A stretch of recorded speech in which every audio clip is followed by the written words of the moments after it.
대륙의 크기만큼이나 다양한 얼굴을 가진 북아메리카. 하루가 다르게 발전하는 도시와 거대한 자연을 동시에 품고 있다. 빙하가 떠다니는 북극해에서 시작해 남쪽 카리브해까지 수천 킬로미터 뻗어내린 대륙은 다양한 지형과 기후가 모여 다채로운 이야기를 만들어낸다.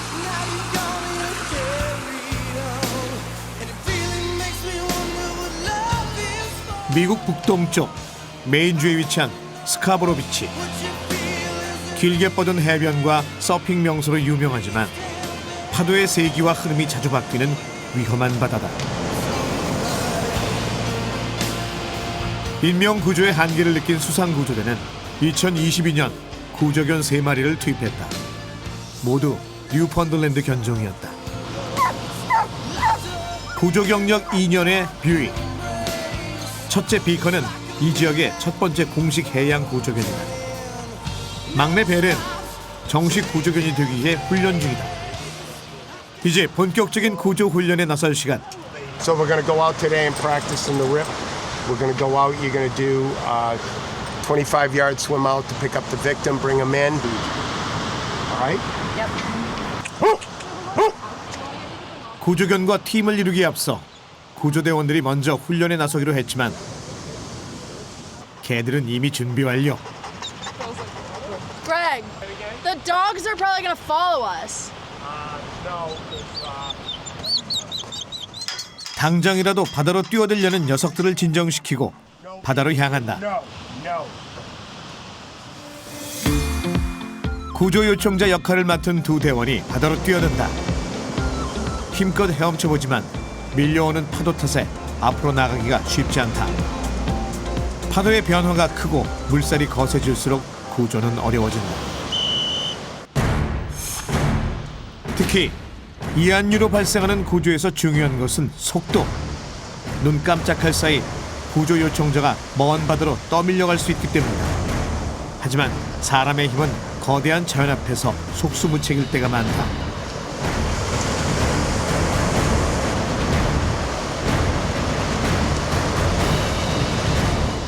겨우 목표 지점에 도착한 구조대원들이 각자가 맡은 구조 요청자를 향해 흩어진다. 한 명의 대원이 한 번에 한 사람을 구조하는 것이 수상구조의 원칙. 한 번에 여러 사람을 구조할 경우 힘과 체력의 한계 때문에 오히려 더 위험한 상황이 발생할 수 있다.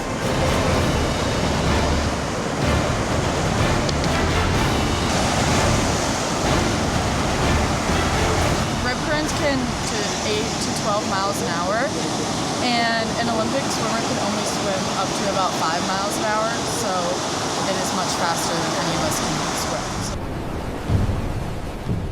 이안유는 해안으로 몰려온 바닷물이 모였다가 폭이 좁은 지형을 따라 바다를 향해 빠르게 빨려나가는 현상으로 한 번 휩쓸리면 빠져나오기 어렵다. 이번엔 강한 이안류가 발생할 것에 대비해 구조견과 함께 훈련하기로 했다.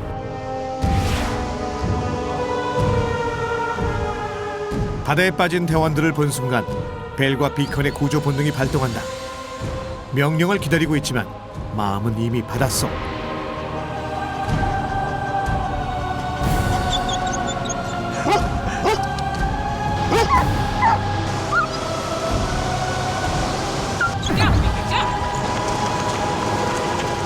구조 신호가 떨어지기 무섭게 바다를 향해 돌진한다.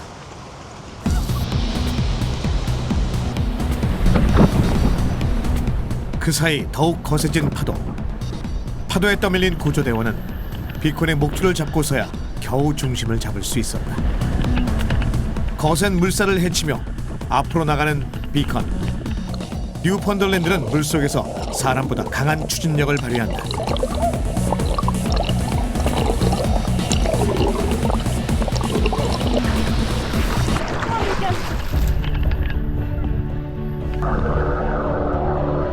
근육이 발달한 네 다리로 힘껏 물을 박차며 파도를 정면으로 돌파한다.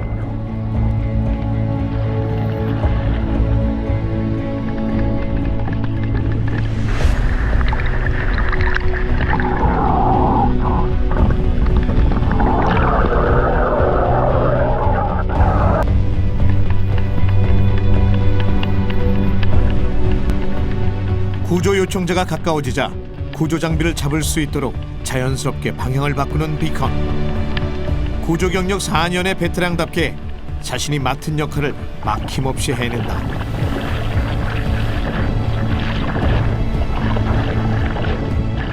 하지만 훈련생 벨은 아직 넘어야 할 파도가 많다. 해내겠다는 의지만큼은 베테랑 구조견에 뒤지지 않는다.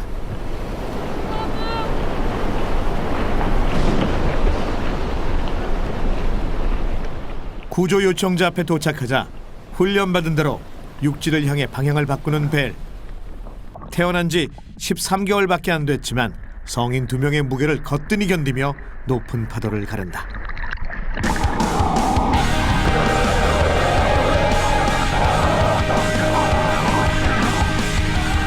이안류가 강에 방향을 잃게 되면 뉴펀들랜드는 육지로 향하는 물길을 파악해 인도한다. 피부 감각으로 바닷물의 미세한 흐름을 읽어낼 수 있기 때문이다.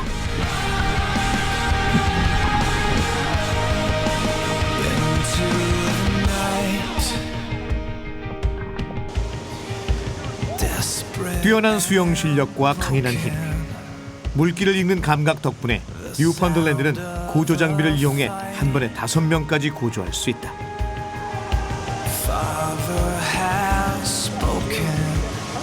the difference between the dogs is that they're able to pull on a lot more people. Yeah, they're also really good at navigating the rip currents. So you can see that Beacon kind of swims like through the currents. So it's a lot safer. 비컨과 뷰이 그리고 배, 3마리의 뉴펀들랜드가 수상구조대에 합류한 이후 스카브로 비치에서는 이안류에 휩쓸려 죽는 사망자가 크게 줄었다. 사고가 발생하면 누구보다 먼저 바다에 뛰어드는 검은 영웅들이 있기 때문이다. 뉴펀들랜드가 수상구조에 탁월한 이유는 뭘까? 두 사람이 동시에 물에 빠진 상황.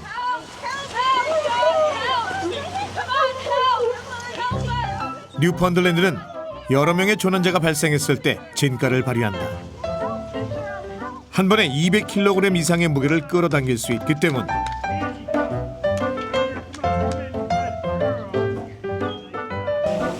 커다란 덩치와 달리 온순한 성격도 구조견으로서 훌륭한 자질이다.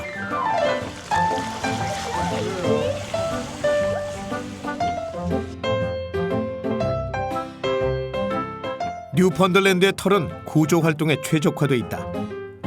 굵고 빽빽한 겉털은 물을 튕겨내는 방수 역할을 할 뿐만 아니라 거센 바람과 파도로부터 몸을 보호한다. 호수에서 나온 후 겨우 2번 몸을 털었을 뿐인데 거짓말처럼 털이 말랐다. Right now is still dry underneath. The outer layer is what's wet. And under, if we were in extremely cold water, which they're in summer coat, but if they had their winter coat, even this, they're dry. 물을 밀어내는 겉털과 체온을 보호하는 부드러운 속털이 있어 다른 견종들보다 오래 차가운 바다에 머물 수 있다. 뉴펀들랜드는 다이빙 실력 또한 뛰어나다.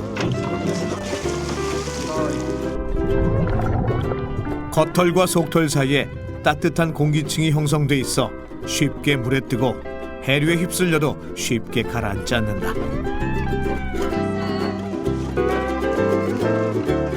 강한 추진력의 비결은 몸집만큼이나 큰 발에 있다. And interestingly, when they swim, instead of swimming like a doggy paddle, they actually sweep their front feet from side to side, which their big webbed cups can actually.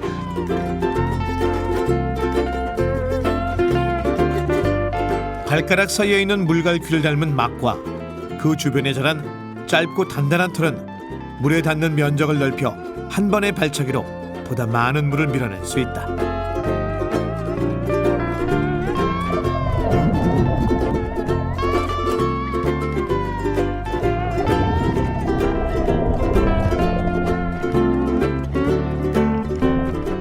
단단한 근육줄의 뒷다리는 몸을 앞으로 밀어주는 엔진 역할을 한다.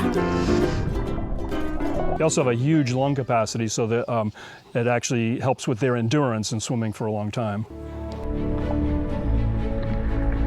뉴펀들랜드는 같은 체급의 대형견보다 가슴이 넓고 깊어 그 안에 큰 폐를 가지고 있다.